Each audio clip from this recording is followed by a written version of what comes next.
আমরা আমরা মৃত্যু সম্পর্কে অতি অল্প সময়ে আপনাদের সামনে যতটুকু সম্ভব পারা যায় আমরা শোনার চেষ্টা করব। মৃত্যুর আরবি শব্দ হচ্ছে আল-মাউত। এর আবিধানিক অর্থ হরণ করা, কেড়ে নেওয়া, ছিনিয়ে নেওয়া, পৃথক করে দেওয়া। আর পারিভাষিক অর্থ হচ্ছে আল্লাহ রাব্বুল আলামিন যাদের জীবন দান করেছেন এই পৃথিবীতে যারা এবং আসমানে যারা রয়েছে, নির্দিষ্ট একটা সময়ের পর আজরাইল তিনি একজন ফেরেশতা নিযুক্ত করে রেখেছেন। নির্দিষ্ট সময় যখন পার হয়ে গেছে এই সময়ে তিনি ওই ব্যক্তি অথবা পশু অথবা জিন জাতি যাদের জান রয়েছে তাদের মৃত্যুর মাধ্যমে এই দুনিয়া থেকে তাদেরকে পরকালীন জিন্দেগির দিকে নিয়ে যাবে। এটাই হচ্ছে পারিভাষিক অর্থে মৃত্যু। পৃথিবীতে একটা সত্য জিনিস রয়েছে, পৃথিবীতে একটা জিনিস রয়েছে যে জিনিসকে মানুষ অস্বীকার করতে পারবে না, সেটা হচ্ছে মৃত্যু। একমাত্র মৃত্যুকেই মানুষ অস্বীকার করতে পারে না। তাছাড়া প্রত্যেক জিনিসকেই মানুষ কিন্তু অস্বীকার করার চেষ্টা করে, কিন্তু মৃত্যুই এমন একটা জিনিস আল্লাহ রাব্বুল আলামিন তৈরি করে রেখেছেন যা রাজাকেও ছাড়ে না, প্রজাকেও ছাড়ে না, ধনীকেও ছাড়ে না, গরিবকেও ছাড়ে না, অর্থাৎ সকলকে আল্লাহ রাব্বুল আলামিন একদিন মৃত্যুর মাধ্যমে এই দুনিয়া থেকে যে নিয়ে যাবেন এটা অস্বাভাবিক মহা সত্য। এটা হচ্ছে সবাই বিশ্বাস স্থাপন করে। তারপরও মানুষ দেখা গেল আমরা পাপ করে থাকি। তো মৃত্যু এবং জীবন, আমরা যে বেঁচে আছি এটার নাম হচ্ছে জীবন। হায়াত এর আরবি শব্দ হচ্ছে হায়াত। তা আল্লাহ রাব্বুল আলামিন আগে মৃত্যু তৈরি করেছেন, পরে জীবন তৈরি করেছেন। আল্লাহ রাব্বুল আলামিন বলেন আল্লাযী খালাকাল মাউতা ওয়াল হায়াতা লিয়াবলুয়াকুম আইয়ুকুম আহসানু আমালা। আল্লাহ হচ্ছেন তিনি, মহান প্রভু হচ্ছেন তিনি, যিনি তোমাদের মৃত্যু তৈরি করেছেন এবং মৃত্যু থেকে তোমাদেরকে জীবন দান করেছেন। এই মৃত্যু এবং জীবনের মাঝে একটা নির্দিষ্ট সময় রয়েছে। এই সময়ের মধ্যে তোমাদের মধ্যে কে কে বেশি ভালো ভালো আমল করতে পারো, এই কারণে আমি মৃত্যু এবং জীবন দান করেছি। আইয়ুকুম আহসানু আমালা, মানে আপনাকে মৃত্যু থেকে জীবন দান করা হয়েছে, আপনার কে ভালো কাজ বেশি বেশি করতে পারে এইটা দেখার জন্য আল্লাহ রাব্বুল আলামিন আপনাকে আমাকে এই দুনিয়ার মাঝে সৃষ্টি করেছেন, নির্দিষ্ট করে দিলেন। প্রিয় ভাইরা আমার, আর আমরা আজকে দেখা গেল যে সময়টা আমরা পাচ্ছি, আমাদেরকে যে আল্লাহ যে নির্দিষ্ট একটা সময় এই দুনিয়াতে রেখেছে, আমরা চেষ্টা করি ভালোভাবে লেখাপড়া করে ভালো যেন একটা চাকরি পাই, চাকরি পাওয়ার পর যেন আমার ব্যাংক ব্যালেন্স হয়, বাড়ি গাড়ি হয়, জায়গা জমি আমাদের বৃদ্ধি হয়। এই কাজটা কিন্তু আমরা অধিকাংশ যারা লেখাপড়া করি এইটাই চাই। যারা ব্যবসা করে এরা চায় আমরা ব্যবসা করছি, ব্যবসায় যেন লাভ হয়, এই লক্ষ্যাংশ দিয়ে আমি আমার বিজনেসকে আরো বড় করব। আমার বিজনেস যখন ভাগ হয়ে যাবে, বাগপাড়া থেকে রাজশাহী গোটা ডিস্ট্রিক্ট বৃদ্ধি করে দিব। রাজশাহী যখন বৃদ্ধি হয়ে যাবে, সে চেষ্টা করবে গোটা বাংলাদেশ যেন আমার ব্যবসা ছড়িয়ে পড়ে। এভাবে বাংলাদেশ যখন হয়ে যাবে, সে চেষ্টা করে যে কাজ করি এই দুনিয়ার মধ্যেই আমরা সেটাকে বৃদ্ধি করার জন্য বেশি চেষ্টা করতে থাকি। এটা আমাদের চিন্তা চেতনা, কিন্তু আল্লাহর চিন্তা চেতনা হচ্ছে যে বান্দা, তুমি এই দুনিয়াতে আমি সৃষ্টি করলাম, তোমাকে হায়াত দিলাম, তোমাকে ভালো ভালো কাজ করার জন্য। কিন্তু আমরা আমাদের যে অরিজিনালিটি, যেটা আমাদের মূল, কুল্লু শাইইন ইয়াজুরু আসলিহি বলা হয়েছে, প্রত্যেক জিনিস রিটার্ন চাই তার আসলের দিকে, শুরুর দিকে।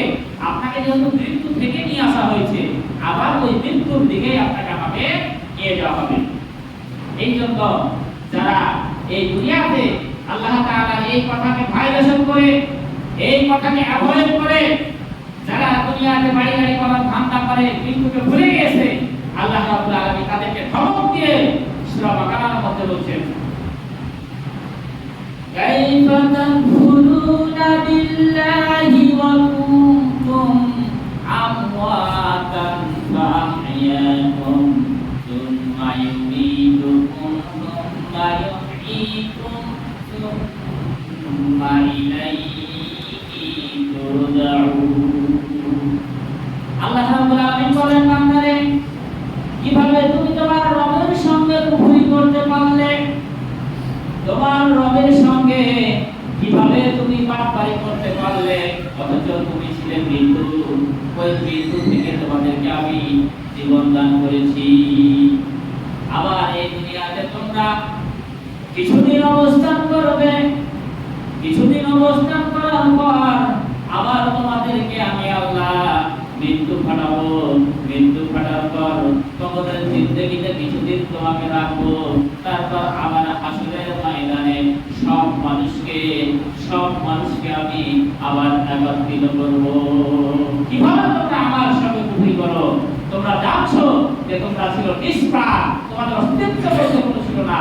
এমন অস্তিত্বহীন জায়গা থেকে আমি তোমাদেরকে এই দুনিয়াতে সৃষ্টি করে নিয়ে আসলাম। নিয়ে আসার পর এই দুনিয়াতে ভালো ভালো কাজ করার জন্য আমি তোমাদেরকে রাখলাম। তোমরা আমার কথাকে অবহেলা করে, আমার কথাকে অমান্য করে তোমরা শয়তানের কথাকে শুনলে, তোমরা শয়তানের পদাঙ্ক অনুসরণ করলে। আমি যেই পথে চলতে তোমাদেরকে নিষেধ করলাম, তোমরা সেই পথে চলবে। এবং এই দুনিয়াতে যে তোমরা স্থায়ী হবে, সেটা আমার কথা ছিল।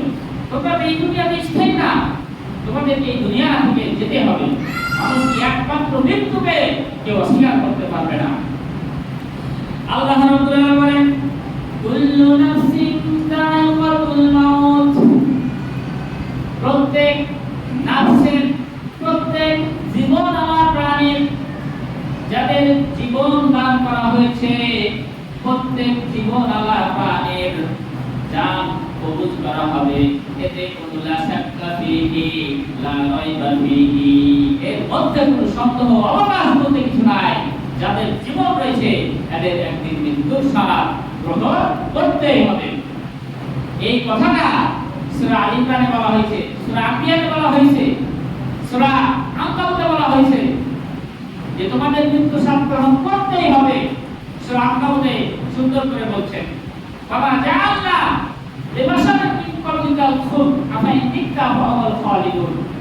আল্লাহ রাব্বুল আলামিন সুন্দরভাবে নবীকে বলছেন যে, হে নবী, আপনি মৃত্যুবরণ করবেন। আর যারা দুনিয়াতে কাফের রয়েছে, এরা কি মনে করে যে এরা স্থায়ী থাকবে? আপনি মৃত্যুবরণ করবেন, আপনাকে নবী হিসেবে আমি তৈরি করেছি। তারপর আপনি মিথ্যা ফাহুমুল খালিদুন, আপনার যদি মৃত্যু হয়, তারা কি স্থায়ী থাকবে দুনিয়ায়? স্থায়ী কেউ থাকতে পারবে না। সুতরাং কোনো জানদার প্রাণীর এই দুনিয়াতে বেঁচে থাকার অবকাশ নাই। একটা নির্দিষ্ট সময় নিয়ে আমি এই দুনিয়াতে এসেছি। আমাকে এই নির্দিষ্ট সময়ের মধ্যে যে আইয়ুকুম আহসানু আমালা, আল্লাহ বলছে যে ভালো ভালো কাজ করার জন্য আমি এই দুনিয়াতে সৃষ্টি করেছি। আপনাকে আমাকে এই সময়ের মধ্যে ভালো ভালো কাজ করতে হবে, খারাপ কাজ করার অবকাশ নাই। অন্য জায়গায় আল্লাহ বলেন, কুল্লু নাফসিন যায়িকাতুল মাউত ওয়া নাবলুকুম বিশ-শাররি ওয়াল খায়রি ফিতনাতাও ওয়া ইলাইনা তুরজাউন। আল্লাহ রাব্বুল আলামিন বলেন, যাদের জীবন রয়েছে তাদের মৃত্যুবরণ করা লাগবে। ওয়া নাবলুকুম বিশ-শাররি ওয়াল খায়রি ফিতনা, এই দুনিয়াতে মানুষের ভালো এবং খারাপ এই দুইটি জিনিস দিয়ে আমি মানুষকে পরীক্ষা করব, মানুষকে বিপদ দিয়ে পরীক্ষা করব, মানুষকে ধন সম্পদ দিয়ে পরীক্ষা করব, মানুষকে অসুস্থতা দিয়ে পরীক্ষা করব, মানুষকে সুস্থতা দিয়ে পরীক্ষা করব, মানুষকে দীর্ঘ জীবন দান করে আমি পরীক্ষা করব, মানুষকে সংকীর্ণ জীবন দান করে আমি পরীক্ষা করব। এই সময়ের মধ্যে যারা ভালো কাজ করে, ভালো এবং মন্দর মধ্যে যারা ভালো কাজ করবে, তাদেরকে আমি কিয়ামতের দিন নিয়ে এসে সুখময় ইসলাম জান্নাত দান করব। এই দুনিয়াতে আপনি ফেরাউন চলে গেছে, ফেরাউন তো দুনিয়াতে বেঁচে আছে, ফেরাউন দুনিয়া থেকে চলে গেছে।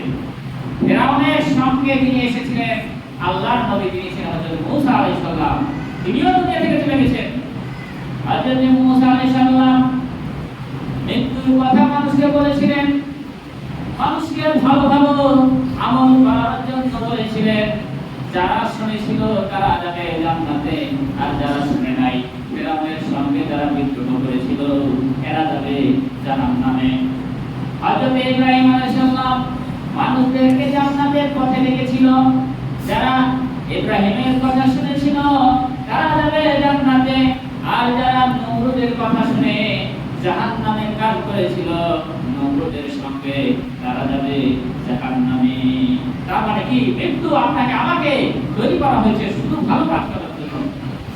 ভালো কাজ যদি আমি করি, ভালো কাজের পর মৃত্যুর পর সঙ্গে আপনার আমার কবরটা আপনার জান্নাত হয়ে যাবে। যেহেতু মৃত্যু সম্পর্কে আলোচনা চলছে, সেহেতু কবরের আলোচনা সাথে জোড়া দিব, ওই জন্য কবরের দিকে যাব না। তাহলে এই দুনিয়াতে আল্লাহ রাব্বুল আলামিন বলছেন, আমি মৃত্যু বরণ প্রত্যেক জানকে দিবই। মৃত্যু করার পর মৃত্যুবরণ যখন হয়ে যাবে, তারপর কিয়ামতের ময়দানে যখন বান্দাকে উপস্থিত করা হবে, আল্লাহ রাব্বুল আলামিন বলেন, ওয়া ইন্নামা তুওয়াফাউনা উজুরাকুম ইয়াওমাল কিয়ামাহ। আমি প্রত্যেককে কিয়ামতের দিন, যে এই দুনিয়াতে থাকা অবস্থায় যে আমলগুলো সে করেছিল, ওয়া ইন্নামা তুওয়াফাউনা উজুরাকুম ইয়াওমাল কিয়ামাহ, এই দুনিয়াতে যে যে আমল করেছিল প্রত্যেকটা আমল তাকে পক্ষানুরূপে আমি তাকে বুঝিয়ে দেব কিয়ামতের দিন। লা যুলমানা আমল, কিয়ামতের ময়দানে আল্লাহ রাব্বুল আলামিন কোন বান্দার প্রতি যারা পরিমাণ, সামান্য পরিমাণ সরিষার দানা পরিমাণ কোন মানুষের প্রতি আল্লাহ রাব্বুল আলামিন জুলুম করবেন না। এই দুনিয়াতে আমরা মানুষ চেঞ্জেবল, আমাদের মন মস্তিষ্ক এত চেঞ্জ হয়ে যায়, স্বার্থের জন্য আমরা সব ভুলে যাই। বিচারক যারা রয়েছে, নিজের বিচারকের জায়গাটা ঠিক রাখার জন্য দেখা হলো যে অন্যায়ভাবে ফাঁসি দিয়ে দিচ্ছে, অন্যায়ভাবে যাবজ্জীবন কারাদণ্ড দিয়ে দিচ্ছে, অন্যায়ভাবে ফাঁসি দিচ্ছে।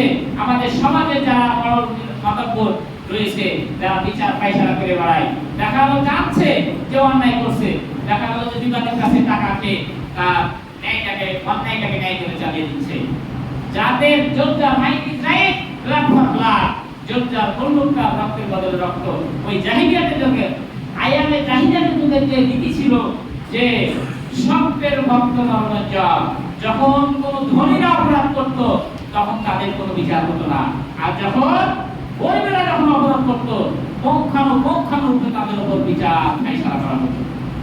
যখন ধনীদের কাউকে খুন করা হতো তখন কোনো আর বিচার হতো না, আর যখন গরিবদের যখন কেউ একটা অন্যায় কাজ করতো, ধনীর বদলে খুন তাদের কাছ থেকে ওটা কেসাস নেওয়া হতো। এটা আইএমএ জাহিলিয়াতের যুগে নীতি ছিল, আজকে বাংলাদেশেও এটা চলে এসেছে। আপনি যদি আওয়ামী লীগ করেন, আপনি যদি সরকার দলের কোনো কর্মী হন, সাক্ষ্য মাপ, আপনার জন্য সাক্ষ্য মাপ। আমি যদি এখন বলি জয় বাংলা, জয় বঙ্গবন্ধু, কোনো বাপের বেটা নাই আমাকে কিছু বলে, কারণ পুরো যে বঙ্গবন্ধুর সৈনিক, তাকে কিছু বলা যাবে না, ইসাইকে দিবে, এখনো বিচার হবে না।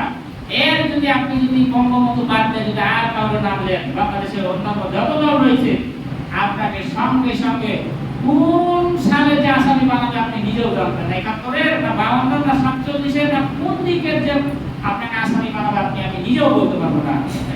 এটা বর্তমানে এখন চালু হয়ে গেছে আমাদের এই রুট লেভেল থেকে, আপনার গ্রাম লেভেল থেকে আপনার তৃণমূল পর্যায়ে পর্যন্ত একদম সরকার প্রধান পর্যন্ত এই কাজ চলে গেছে। আজকে না হলে বেঞ্জির, এই যে বেঞ্জির আহমেদ একজন পুলিশের আইনি পুলিশের প্রধান বেতন যদি হয় সর্বশেষ পর্যায়ে যদি 1 লাখ টাকা হয়, মনে করেন সর্বোচ্চ বেতন চাকরি শেষ করতে হয় 1 লাখ টাকা বেতন। 1 লাখ টাকা হলে সে মাটি কিনে ফেলেছে, সুন্দরবন কিনে ফেলেছে। কত জায়গায় তার মানে আছে যা বাংলাদেশের মানে কয়েক ভাগে আপনার 5% দিতে চলে আসবে, এত সম্পদের মালিক। তারপরে এই যে ছাগল 15 লক্ষ টাকা যাচ্ছে ছাগল একজন কিনলো ইফার, এর বাপের দেখা গেল একজন মানে সরকারি চাকরিজীবী, এর বউয়ের জন্য বড় বউয়ের জন্য একটা পার, দ্বিতীয় বউয়ের জন্য আলিশান বাড়ি গাড়ি ব্যাংক ব্যালেন্স, এগুলো দেখানোর জবাব নাই। এইভাবে যদি আপনি সারা বাংলাদেশে এখন যদি খুঁজতে যান, যারা আওয়ামী লীগ পন্থী রয়েছে নেতা কর্মী সেক্রেটারি থেকে শুরু করে এদের বাড়ি গাড়ির উৎস সব অবৈধ, সব অবৈধ, অথচ আপনি কিছু বলতে পারবেন না। আমি কিছু বলতে পারবো না, কারণ বিচার নাই, আদালত নাই, কারণ জোর যার লোকটা এটা হচ্ছে আইয়ামে জাহিলিয়া। ওই নবী আসার আগে যে যুগ ছিল, এখন বাংলাদেশে এই যুগ চলে এসেছে। আমরা শুধু আগা কাটা মুসলমান। বর্তমানে এখন আমরা যে মুসলমানি দিয়েছি, এটাই আমাদের পরিচয় যে মুসলমান। হিন্দুরা মুসলমান দেয় না, ওই জন্য আমরা হিন্দু, আর আমরা হচ্ছে মুসলমানি দিই, এই জন্য আমরা মুসলমান। কিন্তু কাজে কর্মে হিন্দুদের চাইতে আমাদের আজকে কাজকর্ম নিচে নেমে গেছে। আল্লাহ রাব্বুল আলামিন এই জন্য বলছেন, বান্দা এই দুনিয়াতে তোকে তৈরি করেছি নির্দিষ্ট সময়ের জন্য, মৃত্যুর মাধ্যমে তোকে দুনিয়াতে অবশ্যই আসতে হবে। ওয়া ইন্নামা তুওয়াফাউনা উজুরাকুম, কিয়ামতের দিন যে যে ভালো আমল করবে ভালো আমল বুঝিয়ে দেওয়া হবে। কেউ যদি খারাপ আমল করে খারাপ আমলগুলো তাকে বুঝিয়ে দেওয়া হবে। একমাত্র ফায়সালা, একমাত্র সফলতা হচ্ছে যে আমার যুক্তিহা আলিন্নার ওয়া উদখিলাল জান্নাতা ফাকাত ফাযা। আমরা মনে করি যে সবথেকে সফলতাকে আমরা বলি যে লেখাপড়া করছে চাকরি পাইছে সেই সফল। আমরা মনে করি সবচেয়ে সফল ব্যক্তিকে যে ব্যবসা করে বাড়ি গাড়ি করে ফেলেছে, প্রতিষ্ঠিত হয়ে গেছে, ব্যাংক ব্যালেন্স বেড়ে গেছে। আমরা বর্তমান সমাজে মনে করি এই হচ্ছে সবচেয়ে সফলতা, তাই মনে করি না? আমাদের সমাজে বলে যে এই লোকটা পড়িয়ে গেছে 5 বছর থেকে 1 কোটি টাকা ইনকাম করে নিয়েছে, সে সফল, সে সফলতা লাভ করেছে, তার জীবনটাই ধন্য হয়ে গেছে। এই ছেলেটা লেখাপড়া করে একটা চাকরি পেয়ে গেছে, এই সফল হয়ে গেছে, এর জীবনে আর কোনো কষ্ট নাই, আর বাপ মা ধন্য যে বেটা চাকরি পেয়ে গেছে, বিশেষ ক্যাডার হয়ে গেছে, প্রফেসর হয়ে গেছে, হাই স্কুলে চাকরি পেয়ে গেছে, প্রাইভেটে চাকরি পেয়ে গেছে। আমরা মনে করি এটাই বোধহয় সফলতার উৎস, কিন্তু আল্লাহ বলছেন না, আমার যুহুদি আলিম না উদখিলাল জান্নাহ ফাকাত ফাযা। আল্লাহ বলছেন না, জাহান্নামের আগুন থেকে যে বেঁচে জান্নাতে যেতে পারলো, এই হচ্ছে আমি আল্লাহর কাছে সফল কাম ব্যক্তি। তাহলে সফলতার মাপকাঠি চাবিকাঠি আল্লাহর কাছে কি? যে জাহান্নাম থেকে বেঁচে জান্নাতে যেতে পারবে, এই হচ্ছে সফলতা, এই হচ্ছে মুক্তিকামী ব্যক্তি।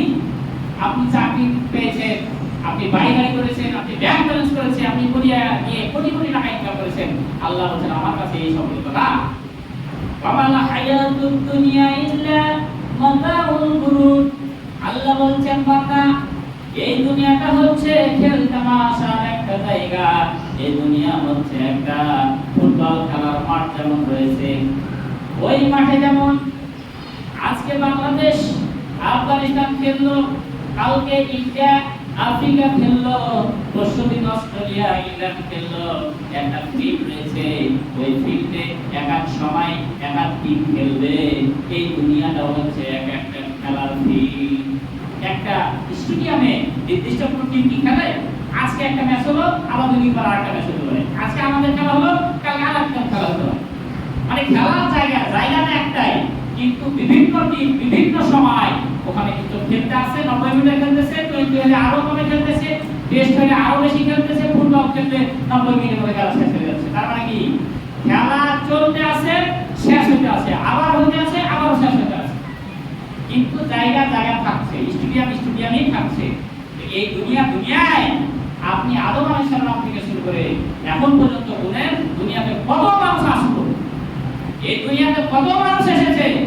আপনি যে বলছেন এই মধুপুরের মধ্যে আমার চাইতে সব চাইতে বেশি ধনী আর কেউ নাই, আমার 100 বিঘা জমি আছে, আমার নিউ মার্কেটে এই গার্মেন্টসের দোকান আছে, আলুর কোল্ড আছে, বিভিন্ন ফ্যাক্টরি আছে, আমার চাইতে আর কেউ ধনী নাই। কিন্তু আজ হোক 1 বছর হোক 2 বছর হোক 5 বছর হোক 10 বছর 100 বছর পর আপনি মরে যাবেন, কিন্তু ওই জায়গাগুলো আপনি যে মরে যাবেন তাহলে ওই জায়গাগুলো কি পড়ে থাকবে?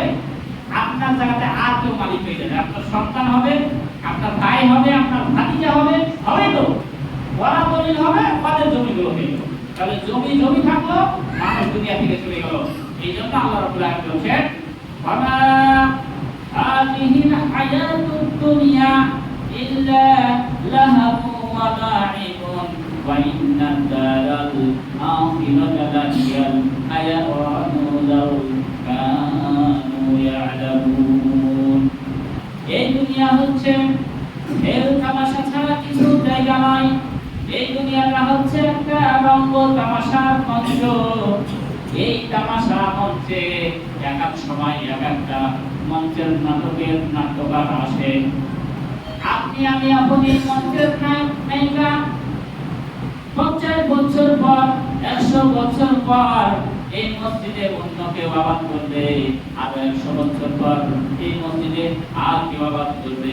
এভাবে আদম আলাইহিস সালাম থেকে শুরু করে কিয়ামত পর্যন্ত এক এক সময় এক একটা মঞ্চের নাটকের নায়ক নায়িকা এই দুনিয়াতে আসবে এবং চলে যাবে। কিন্তু দুনিয়াই থাকবে। আপনাকে আমাকে যত ভালো ভালো কাজ করা যাবে, এই দুনিয়া থেকে আপনাকে আমাকে ভালো ভালো কাজ করে নিয়ে চলে যাবে। বলছেন আখিরাতের ঘরই হচ্ছে সবচেয়ে স্থায়ী ঘর। আখিরাতের ঘরই হচ্ছে স্থায়ী ঘর, আর এই ঘরটা হচ্ছে অস্থায়ী। এই ঘরটা হচ্ছে ক্ষণস্থায়ী। আপনার এই যে ঘরের কোনাগুলোতে যে মাকড়সাতে জাল বুনে, এই যে এই বিভিন্ন কোনাতে যে মাকড়সাতে যে আপনি কিছুদিন না ঝাড়ু না দেন, মাকড়সাতে এমন ভাবে জাল করে বসবে, কত কষ্ট করে কিন্তু মাকড়সা জাল বোনায়। আর যখন আমি যখন মাকড়সা জালটাকে নষ্ট করি, ওই সাহার দিয়ে বাড়ন দিয়ে নিমিষের মধ্যে কিন্তু আমরা কি করে দিলাম, মাকড়সা হাজার সময় হাজার দিনের পরিশ্রমের ঘরটাকে আমরা কয়েক সেকেন্ডে নষ্ট করে দিলাম। সম্মানিত উপস্থিতি, আপনি দীর্ঘ 25 বছর লেখাপড়া করলেন, তারপরে একটা চাকরি পেলেন, বিয়ে শাদী করলেন। 20 বছর চাকরি করার পর লক্ষ লক্ষ টাকা আপনি ইনকাম করলেন। ইনকাম করার পর আপনি মানিকগঞ্জে একটা বাড়ি করলেন, রাজশাহীতে বাড়ি করলেন, কেউ ঢাকাতে করলেন।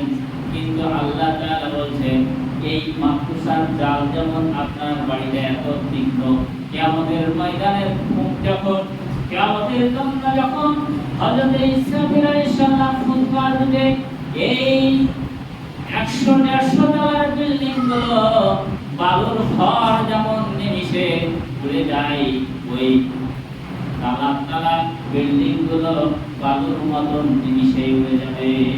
অথচ আপনি আমি যখন করি কত হাজার পরিশ্রম লেগেছে। আপনার ওই যে বলে না তাজমহল, যে 22,000 শ্রমিক 20 বছর ধরে খেটে তাজমহল তৈরি করেছে, তো 22 সেকেন্ডও লাগবে না তাজমহলটাকে ধ্বংস করতে। 22,000 শ্রমিকের 20 বছর ধরে তাজমহলটা তৈরি করেছে এবং অমর কীর্তি হয়ে এখন ইন্ডিয়ার বুকে আগ্রাতে অবস্থান করছে। কিন্তু এই 22 সেকেন্ড লাগবে না আল্লাহ তাজমহলকে উড়িয়ে দিতে। লাগবে আপনার এই যে 2004 সালে যখন সুনামি হয়, আপনার জাপানের একটা শহর ছিল, তারা এতটা ভূমিকম্প সহায়ক বিল্ডিং তৈরি করছিল ওই জাপানে। তারা বলেছিল যত বড়ই ভূমিকম্প হোক, যতই শক্তিশালী ভূমিকম্প হোক, ভূমিকম্পে আমাদের এই শহর চলবে না। এমন সুনামি দিয়েছিল, আপনার ইউটিউবে এখনো যদি সার্চ দেন 2004 সালের সুনামি, আপনি দেখবেন যে মনে হচ্ছে যে আপনার তুলা ঘরের মতো ঠাস ঠাস করে আপনার ওই পানির সঙ্গে উড়ে যাচ্ছে, বিল্ডিং গুলো এমনি পড়ে যাচ্ছে। অথচ তারা ঘোষণা দিয়েছিল যখন টাইটানিক 1912 সালে যখন টাইটানিক তৈরি করা হয়েছিল, ওই টাইটানিক তৈরি করার পর টাইটানিকের যিনি নির্মাতা, টাইটানিক বলে বুঝেন তো, বিশ্বের মধ্যে সবচেয়ে বড় জাহাজ ওই সময় তৈরি করেছিল এবং সে ঘোষণা দিয়েছিল যে সোনা পানিতে ডুবে যাবে কিন্তু আমার টাইটানিক পানিতে ডুববে না।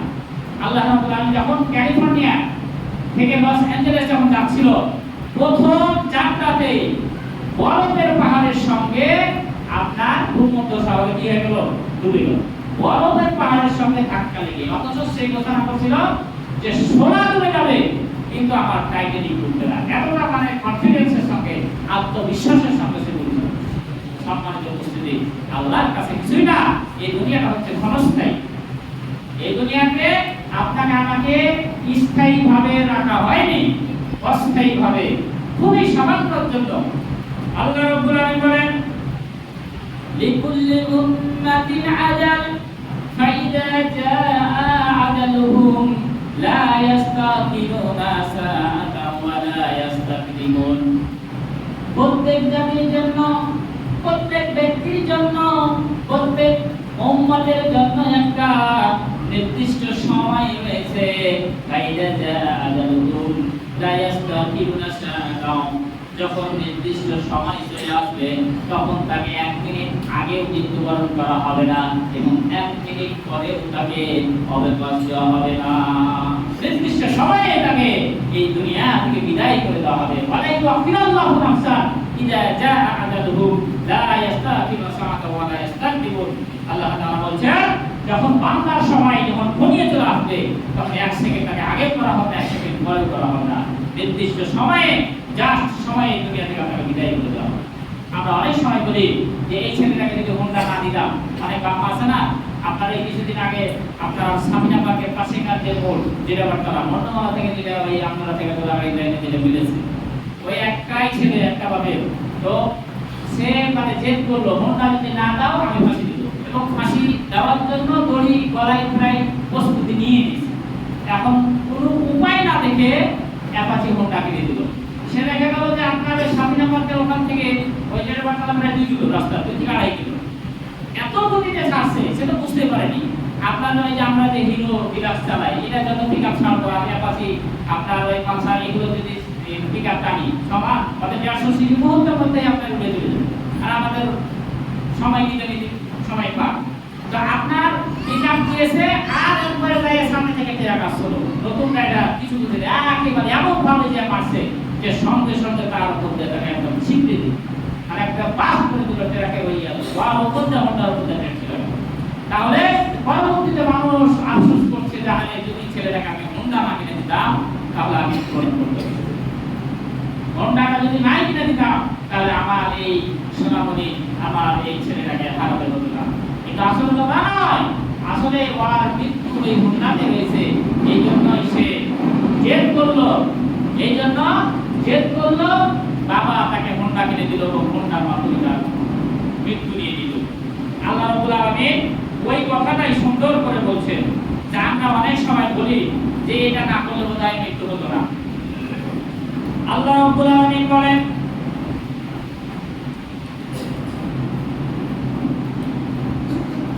ওয়ামা কানা লিনাফসিন আন তামুতা ইল্লা বিইذনিল্লাহি কিতাবাম মুআজ্জালান। আল্লাহ রাব্বুল আলামিন এই কথাই সূরা আল ইমরানের 145 নম্বর আয়াতে বলছেন যে পৃথিবীতে এমন কোনো জায়গা নাই যদি কোনো বান্দার মৃত্যু অস্ট্রেলিয়াতে লেখা থাকে আর বান্দা যদি বাংলাদেশে অবস্থান করে, আল্লাহ বলছেন, হাদিসের কথা বলছেন, ইযা আরাদাল্লাহু ক্বাবলা আবদি বিআদলিন সাআলা লাহু হাজাতা। এই কথাটাই বলছে যে মনে করেন আপনি এখন বাংলাদেশে আছেন, আমি এখন বাংলাদেশে আছি, কিন্তু আপনার আমার মৃত্যুর ফায়সালা হয়েছে অস্ট্রেলিয়াতে, মালয়েশিয়াতে, দুবাইতে, আমেরিকাতে। আপনি মৃত্যুর আগে আল্লাহ রাব্বুল আলামিন আপনাকে যে কোনো ভাবে হোক ওখানে একটা প্রয়োজন করে দিন। এই যে আমাদের কিছুদিন আগে ওই ছেলের নাম কি গেল, আবু তালেব নাকি, এই যে মালয়েশিয়া গেল না, তো মালয়েশিয়াতে অনেক মানুষ মরছে না, দুবাইতে অনেক মানুষ মরছে না, কোরিয়াতে অনেক মানুষ মরছে না, ঢাকাতে অনেক মানুষ রাস্তাতে অ্যাক্সিডেন্ট করে মরতেছে না। আপনার যদি লেখা থাকে যে ঢাকাতে যেতে যেতে তুই অ্যাক্সিডেন্টে মারা যাবি, অবশ্যই আপনার আল্লাহ ঢাকাতে প্রয়োজন করে দিবে। আপনার যদি লেখা থাকে যে বিমান বাসে আপনি মারা যাবি, অবশ্যই লেখা করে যে বিদেশ যাওয়ার জন্য আপনাকে আল্লাহ ব্যবস্থা করবে। আপনার যদি লেখা থাকে যে এই ভবানীগঞ্জ যেতে যেতে এই ভাড়া দোকানে আপনি মারা যাবি, বলে আমি বলছি যে কোনো কারণে আপনি যাবেন, তাছাড়া কি আপনার আল্লাহ হাদাত করে দিবে যে বান্দা ওখানে তুই যা, আর ওই জায়গাতে যাই মৃত্যুবরণ কর। ওই তখন আমরা বলা বলি করে যে যদি ওখানে না যেত তাহলে মৃত্যুবরণ করতো না। জায়গায় যদি এত জোরে বাস না চালাতো অ্যাক্সিডেন্ট করতো না, ট্রাকের জায়গায় যদি এত মদ খেয়ে না গাড়ি চালাতো সে কিন্তু অ্যাক্সিডেন্ট করতো না। এরকম বিভিন্ন কথাবার্তা কিন্তু আমরা বলা হতো, কিন্তু আসলে তো তা নয়। আসলে ওর মৃত্যু ওভাবেই আছে, ওই হালাতেই যাবে। অনেক সময় আমরা বলি ইসলামী আন্দোলনের কর্মী যারা দিন কায়েমের জন্য মিছিলে যায়, মনে করেন পুলিশে গুলি করলো, পুলিশে গুলি করে মারা গেল, অনেক সময় কিন্তু ওই লোকটা যদি ওই মিছিলে না যেত তাহলে মৃত্যুবরণ করতো না। কিন্তু আসলে তো মৃত্যু ওভাবেই আছে আপনার আমার। আপনি দেখা গেল যে কেউ ইসলামকে প্রচার করার জন্য, ইসলামের আইনকে বাস্তবায়ন করার জন্য আপনার জালিম সরকারের সামনে আপনার বুক মেরে দিচ্ছে, মিছিলে যাচ্ছে, তার মৃত্যু আছে, বুলেট এসে তার গলাতে লাগছে। যদি মৃত্যু না থাকে বুলেট আপনাকে স্পর্শ করতে পারবে। এটাই মানতে হবে, এটাই হচ্ছে সত্য, মহাসত্য। পৃথিবীতে এমন একটা মাস্টার রয়েছে যেই মাস্টারের উপর দিয়ে আর কোন মাস্টার নাই। আচ্ছা দেখুন, শেখ হাসিনা উপর দিয়ে কি এখন বাংলাদেশে কেউ কথা বলতে পারবে? পারবে? তাতে যত বড় এমপি মন্ত্রী হোক না কেন, কারণ সে হচ্ছে সব সন্ত্রাসের বড় সন্ত্রাস। আমি এটাই কি বুঝাচ্ছি, সে হচ্ছে সব লিডারের বড় লিডার। এখন শেখ হাসিনার উপর দিয়ে কেউ কথা বলতে পারবে না, কারণ পুলিশকে যেটা বলবে সেটাই শুনবে, র্যাবকে যেটা বলবে সেটাই শুনবে, আর্মিকে যেটা বলবে সেটাই শুনবে। সব সন্ত্রাসের বড় সন্ত্রাস, সব লিডারের বড় লিডার। কিন্তু আমার কাছে আজরাইল আসলো, এখন শেখ হাসিনার কাছে কি আজরাইল দিলে ভয় পাবে? ভয় পাবে? ভয় পাবে না। আমেরিকার সবচাইতে, পৃথিবীতে সবচাইতে বড় লিডার হচ্ছে আমেরিকার রাষ্ট্রপ্রধান। এখন আমার কাছে আজরাইল নাই আসলো জানতে করতে, সে কি আজরাইল কি ওখানে গিয়ে ভয় পাবে? জো বাইডেন কি জান কবজ করতে ভয় পাবে? নরেন্দ্র মোদী জান কবজ করতে ভয় করবে? তার মানে বোঝা যাচ্ছে পৃথিবীতে যদি আপনি বলেন যতই শক্তিশালী বলেন না কেন, আজরাইলের চাইতে আপনার আমার শক্তি নয়। আজরাইল যেদিন আপনার আমার ঘরে আসবে, দাওয়াত নিয়ে যখন আসবে নতুন, সেদিন বুঝতে হবে আপনার ইহকালের দিকে শেষ, আপনার কবরের টিকিট যখন চলে আসবে। তাই যাওয়ার সময় শেষ হয়ে গেছে। আগামী দিন এই বিষয়টা নিয়ে আলোচনা করবো, যেহেতু অলরেডি সময় পার হয়ে গেছে আর অনেকে আলোচনা আছে। তা আল্লাহ রাব্বুল আলামিন আমাদেরকে এই দুনিয়াতে যতদিন বেঁচে আছি, এই বেঁচে থাকার উদ্দেশ্যই হচ্ছে আল্লাহর ইবাদত করা এবং আল্লাহকে রাজি খুশি করা। যা যা করা দরকার, ভালো ভালো কাজ করা দরকার, আপনি ভালো কাজ করতে হবে, আমাকে ভালো আমল করতে হবে। আল্লাহ পাক যেন আমাদেরকে এই মৃত্যু আসার আগে আমাদেরকে যেন মুমিন হিসাবে কবুল করে নেন। আমরা সকলে আল্লাহুম্মা আমিন। আর আমরা যতদিন বেঁচে থাকবো ততদিন যেন শয়তানের পথ অনুসরণ না করি। আল্লাহ তাআলা যেন আমাদেরকে কোরআনের পথে কবুল করে নেন। সকলে আল্লাহু আকবার। আর আমাদের মাঝে যারা এখন অসুস্থ রয়েছে, আল্লাহ তাআলা তাদেরকে শিফায়ে কামেলা দান করুন। সকলে আল্লাহু আমিন। আমাদের মাঝে যারা কবরবাসী হয়ে গেছে, আত্মীয়-স্বজন অনেকেরই বাবা মা ভাই বোন খালা খালু দাদা দাদি শ্বশুর শাশুড়ি থেকে শুরু করে আত্মীয়-স্বজন যত মুমিন মুমিনা কবরবাসী হয়েছে, আল্লাহ মেহরবানি করে তাদের সকলের